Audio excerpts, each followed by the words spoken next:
स्वर सुधा मंच पर प्रस्तुत है मालती जोशी की कहानी अनिकेत। प्रथम मिलन की खुमारी अभी आंखों से उतरी नहीं थी। वीरेश ने अलस भाव से फिर एक बार मृणाल को अंक में भर लेना चाहा, पर उसका हाथ खाली बिस्तर टटोलता रह गया। उसने उनिंदी आंखों से अपने आसपास देखा, फिर आहट ली तो पता चला बाथरूम से नल की आवाज आ रही है। वह उठकर बैठ गया और प्रतीक्षा करने लगा। थोड़ी देर बाद सद्य स्नाता मृणाल गाउन पहनकर बाहर आई। उसका मन फिर एक बार मचल उठा, पर नई नवेली पत्नी ने उसे सख्ती से बरस दिया। मन मारकर वह चुपचाप बैठा, टुकुर टुकुर उसे देखता रहा। पहले मृणाल ने अपने गीले बाल पोंछकर संवार लिए, फिर हल्का सा मेकअप किया, माथे पर बिंदी सजाई, मांग में सिंदूर दिया, फिर बड़े जतन से ताहकर रखी हुई साड़ी पहनने लगी। पत्नी को यूं सजते संवरते देखने का वीरेश का पहला अवसर था। क्षण क्षण बदलते उसके रूप को देखकर वह विस्मय विमुग्ध हो रहा था। जब ठीक से तैयार हो चुकी तो पायल पहनते हुए मृणाल ने पूछा, सुनो, वो जो आया बाई है न? कौन आया बाई? वही, कल दीदी ने जिनके पैर पड़वाए थे। कहा था ये हमारी माँ समान है, वीरू को इन्होंने ही पाला है। वे आया बाई नहीं हैं, उन्हें हम जिया कहते हैं। हाँ, वो जो भी हो, मैं ये पूछ रही थी कि क्या उनके भी रोज पैर छूने होंगे? मतलब, मम्मी ने कहा था सुबह नहा धोकर बड़ों के पैर पड़ लिया करना। देखो, अव्वल तो इस समय जिया अपने घर पर होंगी, उनसे सामना होने की संभावना नहीं है, और अगर हो भी तो पैर पड़ने की जरूरत नहीं है। प्रणाम श्रद्धा की अभिव्यक्ति है, जिनके प्रति श्रद्धा न हो उन्हें प्रणाम करना बेमानी है। नई नवेली पत्नी ने उसे घूर कर देखा और मुंह फुलाकर बाहर चली गई। तब उसे एहसास हुआ कि उसका स्वर कुछ तल्ख हो गया था। बुरा भी लगा। मधु यामिनी की सुबह बिला वजह कैसली हो गई थी। विशाखा दीदी हफ्ते भर साथ थी तो बड़ा सहारा था। वे ही मृणाल को सबसे परिचित करवाती रही, नाते रिश्ते समझाती रही, उसके कर्तव्यों की लिस्ट थमाते हुए पापा के स्वभाव के बारे में, वीरू की आदतों के विषय में बताती रही। वीरू ने दीदी से ही कहा कि एक बार फुर्सत से बैठकर मृणाल को जिया के बारे में सब बता दें। शायद वह समझ ले कि उन भाई बहनों के लिए जिया क्या है। दीदी ने सचमुच एक दिन मृणाल को पास बिठाकर पूरा वृतांत सुनाया। माँ की मृत्यु के समय विशाखा 5 वर्ष की थी और वीरेश मात्र 2 महीने का। 70 साल की दादी तो इस आघात से एकदम बौखला गई थी। उनकी उम्र बच्चे पालने की नहीं थी। उनका जप जाप्य सब छूट गया और वे बुरी तरह हाँफने लगी। बेटा दूसरी शादी के लिए अभी तैयार नहीं था, और कौन नई दुल्हनिया आकर इस दुधमुहे बच्चे का भार उठाती। फिर दादी ने मुंशी जी की 17 वर्षीय बाल विधवा बहन को बुलवाया और बच्चा उसकी गोद में डाल दिया। कह दिया कि आज से यह बच्चा तुम्हारा हुआ, इसे पाल पोस कर बड़ा करो और मुझे चैन से राम का नाम लेने दो। यह काम दादी ने मुफ्त में नहीं करवाया, जिया के लिए एक निश्चित रकम भी बांध दी। यही नहीं, विशाखे के साथ उसे पढ़ने भी बिठाया ताकि आगे चलकर अपने पैरों पर खड़ी हो सके। दादी का विचार था कि बच्चों की ओर से निश्चित हो जाने पर वे बेटे को दूसरी शादी के लिए राजी कर सकेंगी, पर इस मोर्चे पर वे असफल रही। वीरू 10 साल का था जब दादी ने संसार से विदा ली। उसे अपनी माँ तो याद नहीं थी, पर दादी की मृत्यु उसके नन्हे से मन को झकझोर गई। अगर जिया पास न होती तो वह टूट ही जाता। दादी की मृत्यु के बाद भी जिया की पढ़ाई बदस्तूर चलती रही। उन्होंने विशाखा के साथ ही मैट्रिक पास किया। इसके बाद विशाखा आगे की पढ़ाई के लिए हॉस्टल चली गई और जिया की पढ़ाई में विराम लग गया। यथावकाश वीरेश ने भी हाई स्कूल पास किया। वह भी हॉस्टल चला गया, पर छुट्टियों में घर आने की ललक दोनों बच्चों में बनी रही। और इसका एक कारण जिया का एक कृत्रिम स्नेह भी था। दीदी की शादी की तो पूरी तैयारी जिया ने की थी। मामी, मौसी, बुआ, चाची, ये सब लोग तो समय पर आई थी, पर इससे पहले ही सब कुछ चाक चौबंद था। नेक दस्तूर का, शगुन का सारा सामान करीने से पैकेटों में सजा हुआ था। सब पर बाकायदा चिटें लगी थी। दीदी का संदूक खुद अपने हाथों तैयार किया था। भंडार घर में हर सामान मौजूद था। बिना चुना कुटा पिसा हर डिब्बे पर चिट लगी हुई थी। मेहमानों के नाश्ते का पूरा सरंजाम था, कांच की बर्नियों में सजा हुआ था। मेहमानों की आमद शुरू होते ही जिया ओट में हो गई थी, पर सारी तैयारी ऐसी परिपूर्ण थी कि किसी को आभास तक नहीं हुआ कि लड़की की मां नहीं है। यही हाल वीरू की शादी में भी रहा। नेपथ्य में रहकर जिया ने व्यवस्था की पूरी बागडोर संभाली थी। किसी को चाहे कुछ भी पता न हो, पर दोनों बच्चे जानते हैं कि जिया ने उनके लिए क्या किया है। हारी बीमारी में उनके लिए रात रात जागी है। उनकी भूख प्यास का हिसाब रखा है। उन्हें स्वेटर्स बनाकर पहनाए हैं। उनके लिए तरह तरह का नाश्ता बनाकर हॉस्टल में भेजा है। उनको उठने बैठने का, पहनने ओढ़ने का, बोलने का सलीका सिखलाया है। संक्षेप में यह कि वह सब किया है जो एक माँ करती है। इसीलिए वे दोनों बच्चे उन पर जान छिड़कते हैं। विशाखा भावुक होकर पूरी गाथा सुनाती रही और मृणाल तटस्थ भाव से सुनती रही। उसके चेहरे पर एक ऊब, एक खीज थी जो विशाखा की नजरों से छुप न सकी। उसने भाई से कहा भी, बेकार तुमने मुझसे सारी रामायण कहलवाई। She was least interested, at least she knows the facts now, Veeru ने कहा। उससे क्या फर्क पड़ेगा, दीदी ने मुंह बनाकर कहा। और सचमुच कोई फर्क नहीं पड़ा। जिया के प्रति मृणाल का उपेक्षा का, अवज्ञा का भाव वैसा ही बना रहा। विशाखा दीदी को यहाँ से सीधे अमेरिका उड़ना था, इसीलिए वीरेश ने अपनी हनीमून ट्रिप स्थगित कर रखी थी। दीदी की विदाई के बाद ही वे लोग गोवा जाएंगे और वहां से सीधे भोपाल अपनी नौकरी पर। यही तय हुआ था। विदाई वाले दिन पहली बार जिया ने उन लोगों के कमरे के बाहर खड़े होकर हौले से आवाज दी, बहू रानी। मृणाल का चेहरा एकदम तन गया था, फिर भी वह चुपचाप बाहर आकर खड़ी हो गई। सुनो बेटे, जरा अपने सुहाग भरे हाथों से अपनी दीदी का रोली टीका तो कर दो। खील बताशों से, नारियल सुपारी से उसकी गोद भी भर देना। और फिर दीदी को चौकी पर बैठाकर उन्होंने मृणाल से सारी रस्में करवाई। खील बताशे आंचल में समेटकर दीदी ने पहले ठाकुर जी को प्रणाम किया, फिर पापा के पैर छुए। इसके बाद जिया के गले लग गई। दोनों खूब रोई। बड़ी मुश्किल से दीदी को चुप कराया जा सका। ये काम भी जिया को ही करना पड़ा।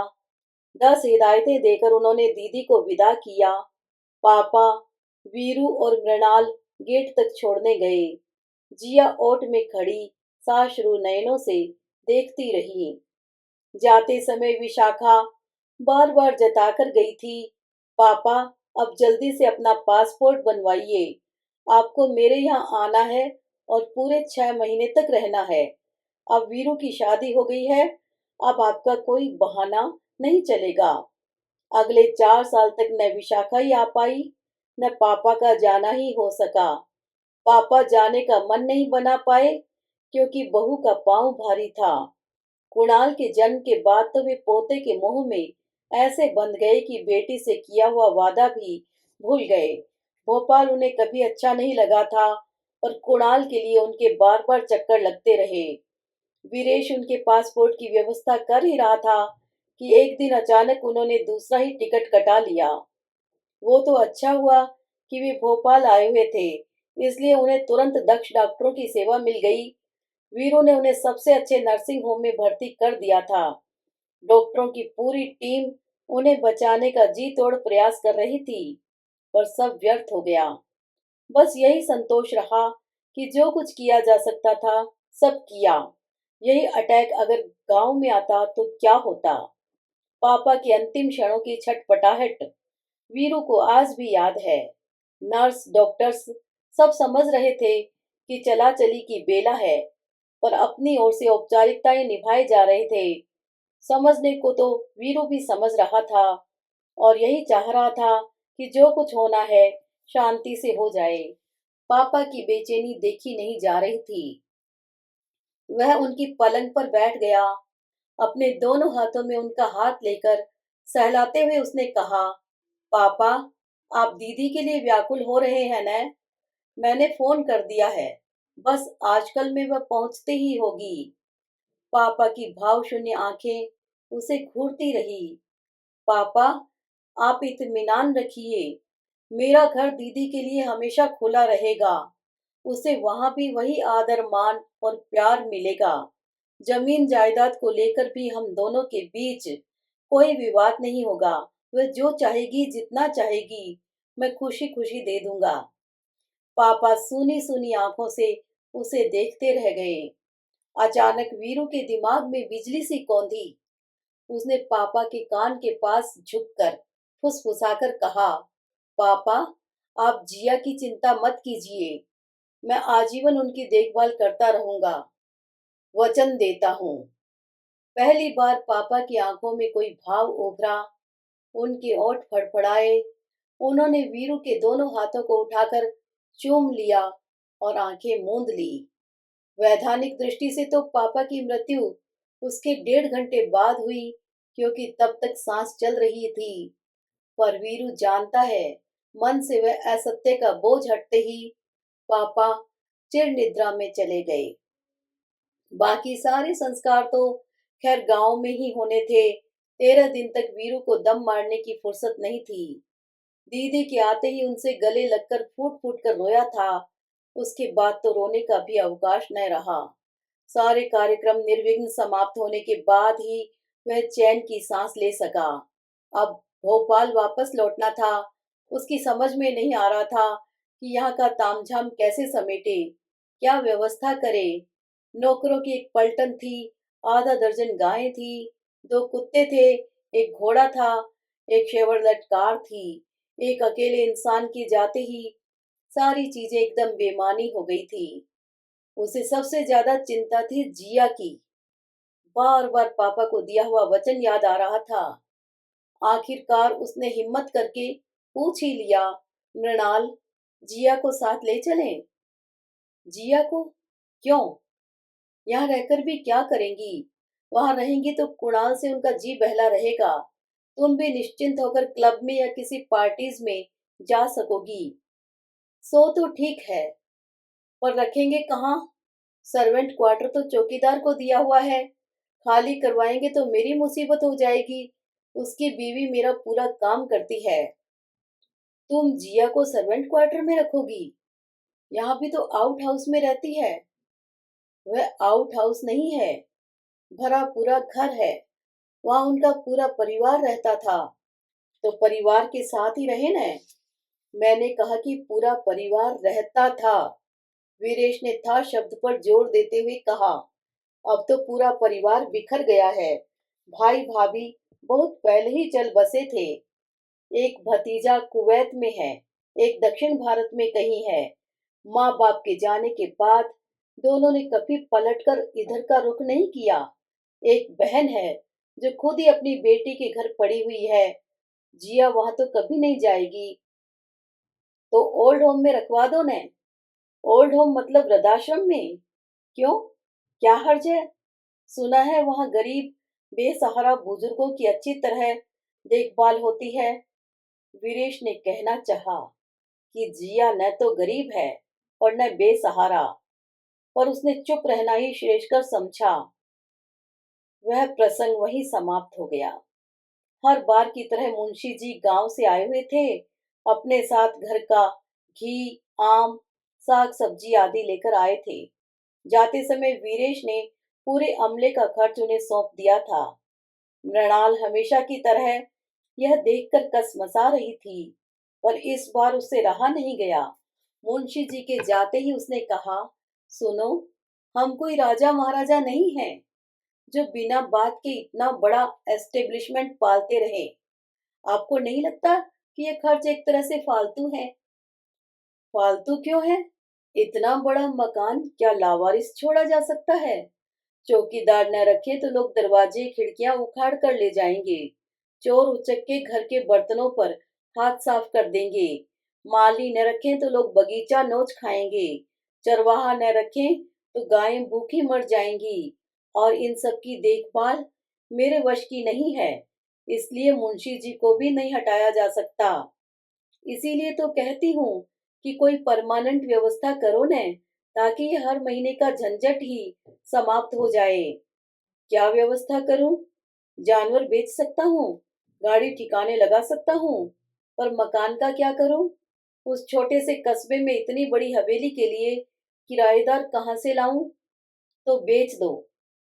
वीरेश ने मृणाल की ओर ऐसी नजरों से देखा कि पल भर को तो वह सहम ही गई।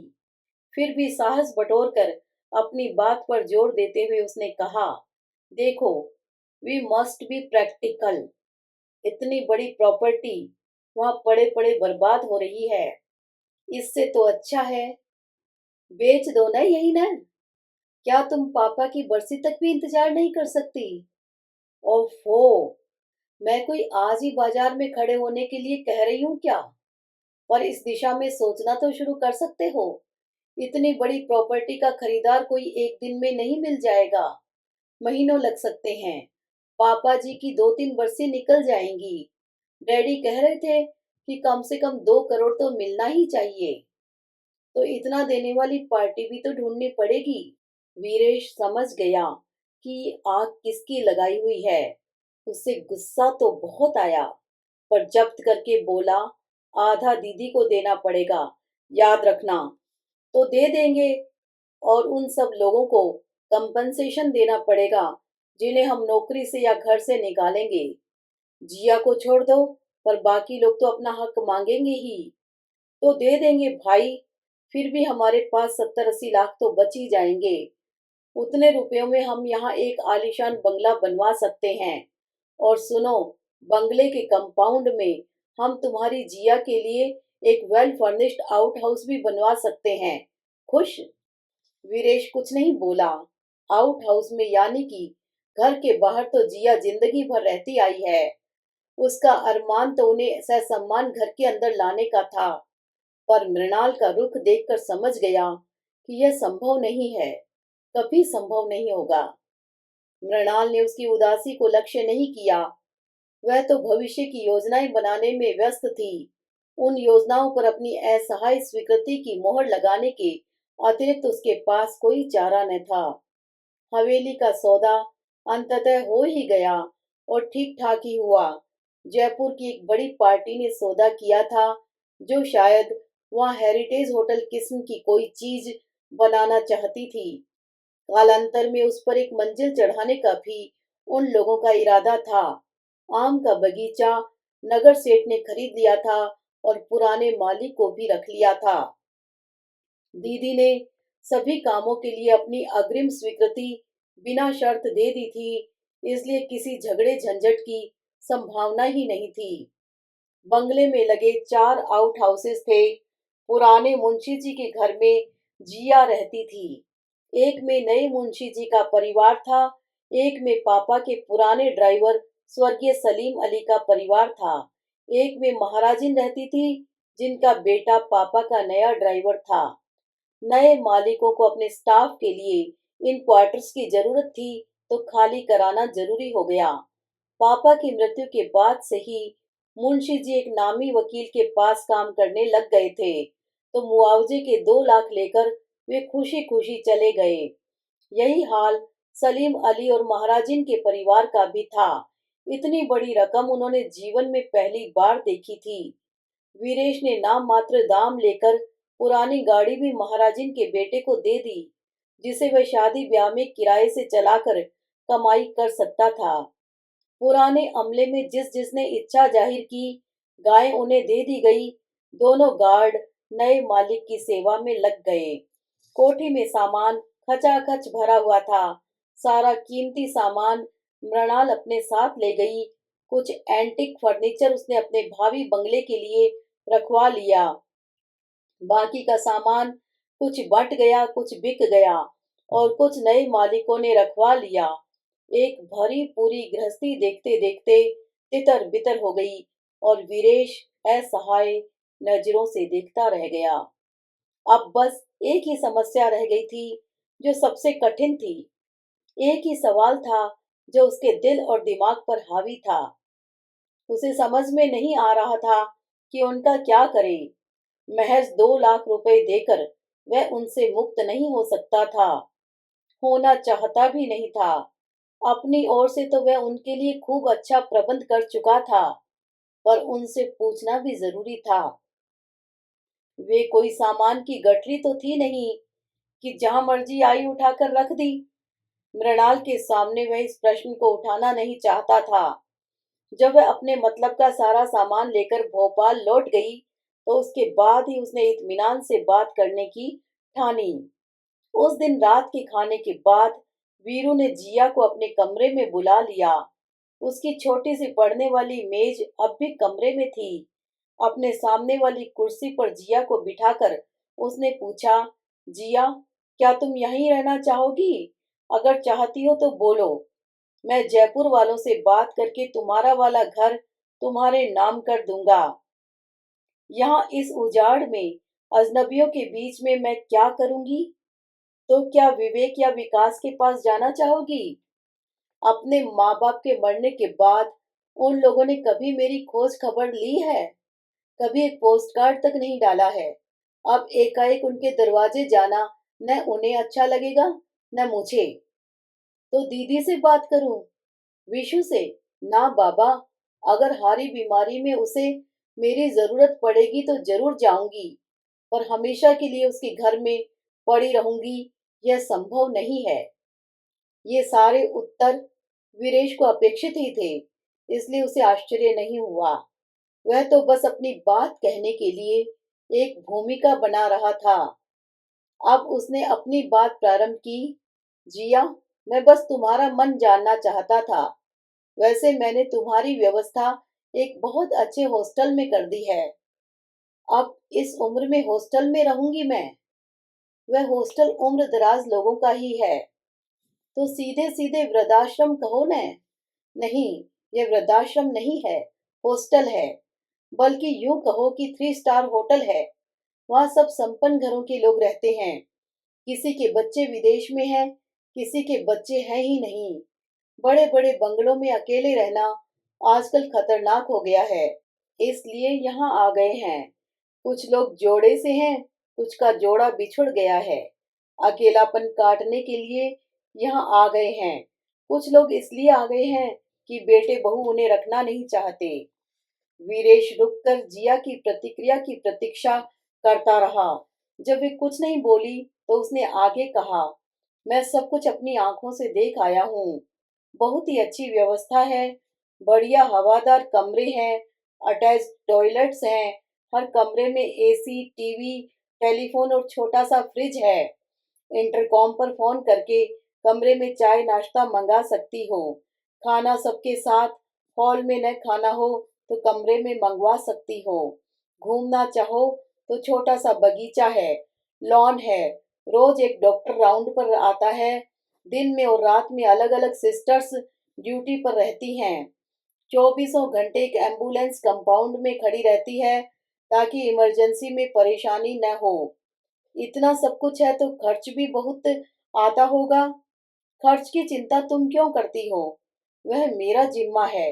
इसके अलावा मैं बैंक में तुम्हारा खाता भी खोल दूंगा। पास ही स्टेट बैंक की शाखा है। जब चाहो जितना चाहो निकाल लिया करना। मुझे बस ये बताओ, क्या वहां रह लोगी? क्यों नहीं, जब इतने लोग रहते हैं तो मैं भी रह लूंगी। मगर अब अगर मगर छोड़ो और जल्दी से यह फॉर्म भर दो। मैं खुद ही भर देता, पर इसमें दुनिया भर की बातें पूछी हैं। तुम्हारी जन्म तिथि, ब्लड ग्रुप, एलर्जी अगर कोई हो तो, कोई क्रॉनिक बीमारी, चश्मे का नंबर और भी जाने क्या क्या। यह सब भरना पड़ेगा। और क्या, जब वे लोग पूरी जिम्मेदारी ले रहे हैं तो पूरी केस हिस्ट्री तो रिकॉर्ड में होनी ही चाहिए न। जिया ने फॉर्म हाथ में लिया और पढ़ने लगी।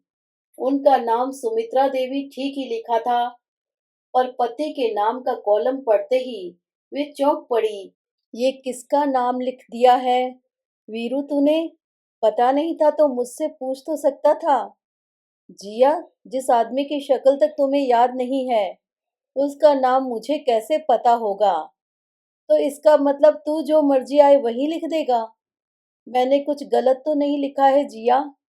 वीरू ने उनकी आंखों में सीधे देखते हुए कहा। क्या तुम उनकी पत्नी नहीं थी? जिया का चेहरा एकदम स्याह पड़ गया। उन्होंने दोनों हथेलियों में अपना मुंह छिपा लिया। उनका वश चलता तो वह उठकर ही चल देती, पर जैसे किसी ने उनकी सारी शक्ति ही निचोड़ ली थी। जिया, वीरेश ने अत्यंत स्नेहित स्वर में आवाज दी, तुम मुझे हमेशा बच्चा ही समझती रही, पर तुम शायद नहीं जानती कि जिन बच्चों के माँ नहीं होती वे समय से पहले और जरूरत से ज्यादा समझदार हो जाते हैं। यह मत समझना कि मैं तुम्हें कटघरे में खड़ा कर रहा हूँ या कि तुमसे नफरत करता हूँ। ऐसा कुछ भी नहीं है। मैं समझता हूँ कि तुम्हारी कोई मजबूरी रही होगी, वक्त का या उम्र का तकाजा रहा होगा। उसके लिए मैं तुम्हें दोष नहीं देता। न ही मैं तुमसे नाराज हूँ, क्योंकि मैं जानता हूँ कि तुम्हारी कोई गलती नहीं है। नाराज तो मैं अपने पिताश्री से हूँ। वे चाहते तो इस रिश्ते को एक नाम, एक प्रतिष्ठा दे सकते थे, पर शायद उनमें वह साहस नहीं था। इसीलिए मैं उनकी गलती सुधारने जा रहा हूँ। वीरू, जिया ने धीरे से सिर उठाया। उनकी आवाज से भी लग रहा था जैसे किसी गहरे कुएं से आ रही है। यह सच है बेटा कि तुम्हारे पिता में वह साहस नहीं था, पर वह कायरता नहीं थी, मजबूरी थी। कैसी मजबूरी? वीरेश के स्वर में आक्रोश था। वह जमाना और था बेटे, और गांव घर के दस्तूर भी अलग होते हैं, उन्हें मानना पड़ता है। उनका एक परिवार था जिसकी परंपराएं थी, समाज था जिसके नीति नियम थे, व्यवसाय था जिसकी पद प्रतिष्ठा थी। एक अकेला आदमी इतने सारे मोर्चों पर कैसे लड़ता बेटा? सब कहने की बातें हैं। अगर इंसान मन में ठान ले तो सब कुछ कर सकता है, बस इच्छा होनी चाहिए। अच्छा, उनकी बात जाने दो। वे जैसे भी थे अब अपने बीच नहीं हैं। तुम अपनी कहो। अपनी क्या? तुम तो नए जमाने की हो, शहर में रहते हो, किसी नियम कानून को मानते नहीं। फिर तुम इतने मजबूर कैसे हो गए? मैं समझा नहीं। तुमने अपने बचपन में मुझे एक सपना दिखाया था कि तुम पढ़ लिख कर बड़े आदमी बनोगे। तुम्हारा एक बड़ा सा बंगला होगा, बंगले में मेरा भी एक कमरा होगा, कमरे से लगी बालकनी में एक झूला पड़ा होगा। उस झूले पर बैठकर मैं तुम्हारे बच्चों को कहानियां सुनाऊंगी, उनके लिए स्वेटर बुनूंगी। अब तुम बड़े आदमी बन गए हो, तुम्हारे पास बड़ा सा बंगला भी है, घर में बाल गोपाल भी हैं, पर मेरा सपना तो अधूरा ही रह गया न। अभी तुमने मेरे लिए इतने ठिकाने गिनाए, पर एक बार भी नहीं पूछा कि क्या जिया मेरे घर रह सकोगी? जैसी भी रही हो, पर ये तुम्हारी मजबूरी ही थी न। अब मुंह छिपाने की बारी वीरेश की थी। उसने तो मेज पर ही सिर रख दिया और उसे कोहनियों से ढक लिया। उसे लगा कि वह अब कभी भी जिया को अपना चेहरा नहीं दिखा सकेगा। बहुत देर बाद उसे अपने सिर पर वही चिर परिचित आश्वस्त करने वाला स्पर्श महसूस हुआ। उसके बालों को हल्के से सहलाते हुए जिया ने कहा, वीरू बेटे, मैंने वैसे ही एक बात कह दी थी, उसे दिल से लगाने की जरूरत नहीं है। देखो, मुझसे जैसा बना मैंने तुम्हारा बचपन संवारा था, अब तुम मेरा बुढ़ापा सुधार रहे हो। हिसाब बराबर हो गया। गिले शिकवे की तो कोई बात ही नहीं है। बस मैं यही चाहती हूँ कि जो भी करो गरिमापूर्ण ढंग से करो। उम्र के इस आखिरी पड़ाव पर मुझे सुख शांति और सम्मान से जीने दो। यह छद्म परिचय लेकर तो मैं कभी भी सिर उठाकर नहीं जी सकूंगी। क्या तुम्हें अच्छा लगेगा? बात करते करते वे अचानक रुक गई। वीरेश के बालों को सहलाती उनकी उंगलियां भी थम गई। अपने दोनों हाथों से उसका चेहरा अपनी ओर घुमाते हुए उन्होंने कहा, सच बताना मुन्ना, कहीं ऐसा तो नहीं है कि उन संभ्रांत लोगों के बीच मेरा असली परिचय देते हुए तुम्हें संकोच हो रहा है? अगर ऐसा है तो किसी तरह की दुविधा मत पालो। मुझे किसी ऐसे आश्रम में रख दो जहाँ तुम्हारी आया कहलाने में न मुझे संकोच होगा न तुम्हें शर्मिंदगी महसूस होगी। कैसी बात कर रही हो जिया? वीरेश आवेश में एकदम उठकर खड़ा हो गया था। कसम ले लो जो आज तक मैंने कभी तुम्हें आया समझा हो। उसका स्वर एकदम तरल हो आया। अपनी जन्मदायिनी माँ को तो मैंने बस तस्वीर में ही देखा है। उनकी कोई याद मेरे मन में नहीं है। पर सच कहता हूँ, बाहर रहते हुए जब भी घर की याद आई है, माँ के रूप में तुम्हारी छवि मन में उभरी है। मुझे दुख है तो इसी बात का कि इस रिश्ते को कोई वैधानिक दर्जा नहीं मिल सका। नहीं तो मैं वृद्धाश्रमों की खाक क्यों छानता, तुम्हें साधिकार से सम्मान सीधे अपने घर ले जाता। यह तुम्हारा वहम है बेटे, इसे अपने मन से निकाल दो। वैधानिकता रिश्तों की गारंटी नहीं देती। नहीं तो तुम्हारे उस 5 सितारा वृद्धाश्रम में इतने लोग आकर क्यों बसते? अवाक रह गया वीरेश। समझ गया कि जिया ने उसे आर पार देख लिया है। वह शब्दों का जुगाड़ कर ही रहा था कि जिया ने कहा, खैर उन लोगों की बात रहने दो।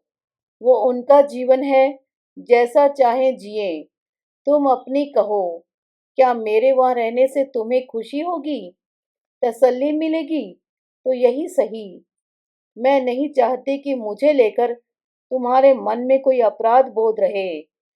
बस यह फॉर्म जरूर दूसरा ले आना। कहते हुए जिया ने मेज पर पड़ा वह फॉर्म उठा लिया। उन्होंने उसे जिस बेतरतीबी से अपनी मुट्ठी में भींच लिया था, उससे साफ जाहिर था कि अपने कमरे में जाकर वे उसके टुकड़े टुकड़े कर देंगी। जला भी दे तो कोई आश्चर्य नहीं। पर वीरू के सामने इतनी सी आक्रामकता भी उन्हें मंजूर नहीं है। उस क्षणांश में जिया वीरेश के लिए माँ से भी बढ़कर हो गई थी। माँ कभी इतनी निरपेक्ष नहीं होती। कभी न कभी अपने दूध का कर्ज मांग ही लेती है।